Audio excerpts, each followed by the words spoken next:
Hello hello बच्चों। KS पाठशाला में आपका स्वागत है।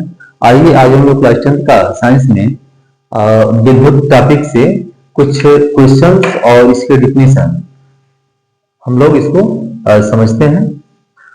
आइए बिना समय गंवाए हुए आते हैं क्वेश्चन पे और इसके बाद से इसके कुछ डिफिनीशन भी बताते हैं। क्वेश्चन दिया गया है, कर लोहे के एक तार की लंबाई L1, अनुप्रस्थ काट का क्षेत्रफल A1 तथा प्रतिरोध 5 ओम है। यदि इसका तापक्रम बिना बदले इसकी लंबाई दोगुनी कर दी जाए जिससे जिससे उसके आयतन में कोई अंतर न आए तो नए तार का प्रतिरोध क्या होगा। क्वेश्चन कुछ इस तरह से दिया गया है। कह रहा है कि लोहे के एक तार की लंबाई L1 है, अनुप्रस्थ काट का क्षेत्रफल A1 है। कुछ इस तरह से दिया गया है, यानी कि पहले उस तार का कंडीशन कुछ और है, उसके बाद से कुछ कंडीशन बदल दी जा रही है, तब तो नए तार का प्रतिरोध क्या होगा। देखिए, इसको हल करने के लिए हमें जानना चाहिए कि विशिष्ट प्रतिरोध होता क्या है। विशिष्ट प्रतिरोध समझेंगे, इसके बाद इस सवाल को हम हल करेंगे। देखिए, विशिष्ट प्रतिरोध, विशिष्ट प्रतिरोध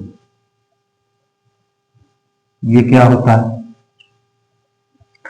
तो विशिष्ट प्रतिरोध जो है आपका, ये होता है आपका R प्रोपोर्शनल टू L की, यानी कि किसी भी तार का जो प्रतिरोध होगा उसके लंबाई पे डिपेंड करता है। यानी कि अगर लंबाई अधिक है तो उसका प्रतिरोध की आवश्यकता भी अधिक पड़ेगी। यह R जो है प्रतिरोध है और ये चालक तार की जो लंबाई है वो L है। तो ये कुछ इस तरह से है कि प्रतिरोध अगर अधिक है इसका मतलब लंबाई अधिक है, या लंबाई अधिक है तो प्रतिरोध की आवश्यकता भी अधिक है। यानी कि L अगर हम बढ़ा रहे हैं, लंबाई बढ़ा रहे हैं, तो प्रतिरोध भी बढ़ेगा। तो ये हमारा इक्वेशन फर्स्ट हो गया। और इसका जो क्षेत्रफल होता है यानी कि R जो होता है प्रोपोर्शनल टू 1/A होता है, ये इक्वेशन सेकेंड हो गया। समझिएगा अच्छे से। प्रतिरोध जो होता है वो लंबाई पे डिपेंड करता है, यानी इसके अनुक्रमानुपाती होता है, लंबाई के अनुक्रमानुपाती होता है। कह सकते हैं इसके प्रोपोर्शनल होता है, लेकिन इसका जो क्षेत्रफल होता है, जो एरिया होता है, वो प्रतिरोध के व्युत्क्रमानुपाती क्रमानुपाती यानी इसके रेसिप्रोकल होता है। तो जब R डिपेंड कर रहा है L पर और R डिपेंड कर रहा है 1/A पर, तो from equation first and equation second देखिए क्या मिलेगा हमें। यहां लिखेंगे समीकरण 1 तथा समीकरण 2 से देखिए क्या मिल रहा है। यहां लिखेंगे हम R प्रोपोर्शनल टू L तो है ही, और ये जो है इसके भी प्रोपोर्शनल है, तो कुछ हम ऐसे लिख लेंगे। और यहाँ पे क्या मिलेगा हमें, R प्रोपोर्शनल टू L/A मिलेगा। तो जब इसको हम हल करेंगे तो R इक्वल टू जब करेंगे तो कुछ न कुछ यहाँ पर एक कांस्टेंट टर्म आएगा और बाकी जो था वो रहेगा ही। तो ये हमारा फार्मूला बन के तैयार हो गया। यहाँ पर इसको हम साफ साफ यहाँ लिखते हैं, यहाँ लिखेंगे। तो जब हम यहाँ से रो को निकालते हैं, जब हम रो को निकालेंगे, यही हमारा विशिष्ट प्रतिरोध है। तो रो इक्वल टू क्या मिलेगा, L/, जो रो है तो इसके क्रॉस मल्टीप्लाई हो जाएगा आपका। देखिए ये हो जाएगा आपका R/A और अपान मिलेगा हमको L।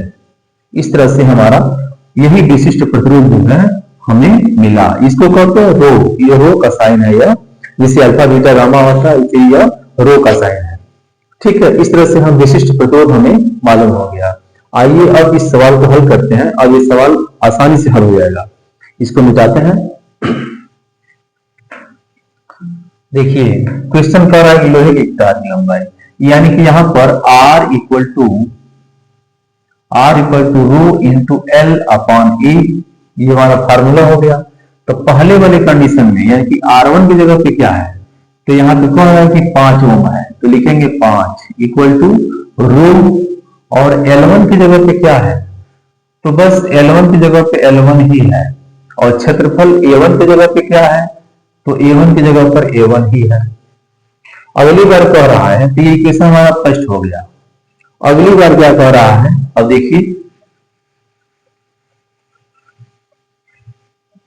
अगली बात कह रहा है कि जब इसका तापक्रम बिना बदले इसकी लंबाई को दोगुनी कर दी जाए, यानी कि अब जो है जो L2 है, अब जो कंडीशन है L2 जो है वो 2L1 के बराबर हो जाए। अब यह 2L1 के बराबर हो जाए और क्या कर रहा है, जिससे उसके आयतन में कोई परिवर्तन न आए।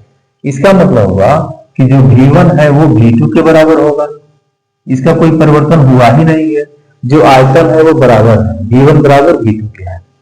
तो हम जानते हैं कि V1 जो होता है लंबाई गुणे चौड़ाई और गुणे ऊंचाई। तो यहाँ पे लिखेंगे हम, यहाँ पर A1 into L1 equal to A2 into L2, यानी कि क्षेत्रफल है लंबाई गुणे चौड़ाई। तो यहाँ A1 की जगह पे लंबाई गुणे चौड़ाई है और यह ऊंचाई वाला हो गया। सेम बिल्कुल ऐसे ही यहाँ पर भी लंबाई गुणे चौड़ाई और ऊंचाई हो गया। तो यहाँ पर अगर हम ऐसे कर लेते हैं A1 अपान A2 तो क्या मिलेगा, L2 अपान L1। ये हमारा कुछ कंडीशन ऐसे इसको रखे रहेंगे। अगर इसकी आवश्यकता पड़ेगी तो हम उसमें हम पुट करेंगे। देखिए, तो फार्मूला हो जाएगा आपका, नया प्रतिरोध बताना है, यानी कि R2 इक्वल टू क्या मिलेगा, तो रो इंटू L2 और अपान A2। ये हमारा नया प्रतिरोध मिला। पहले वाले में क्या था, R1 था।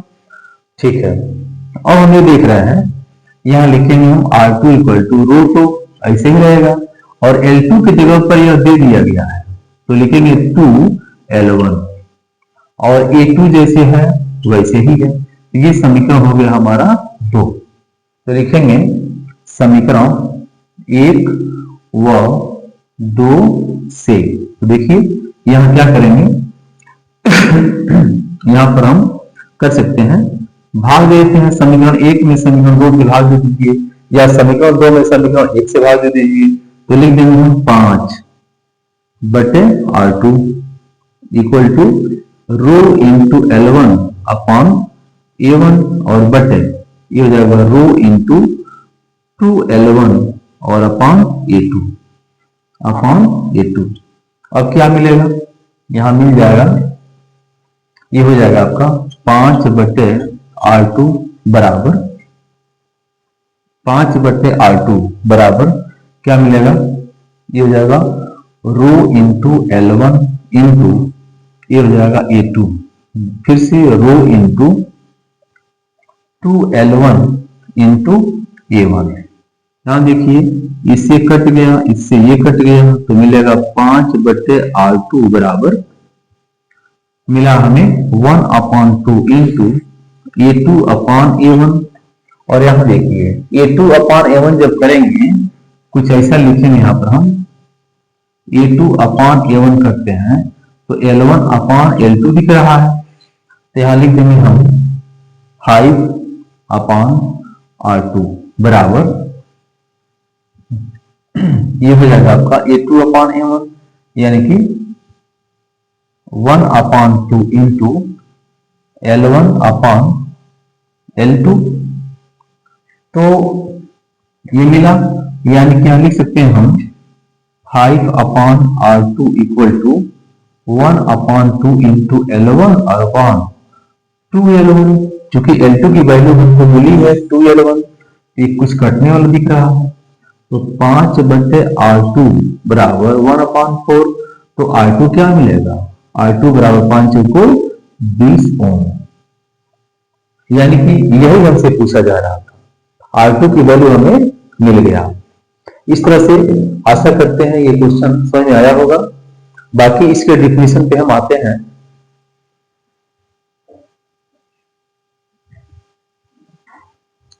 आइए इसके डिफिनेशन पे आते हैं, इसको हम मिटाते हैं और इसके डिफिनेशन को समझाते हैं, यानी कि विद्युत में क्या क्या है इसको मिटाते हैं।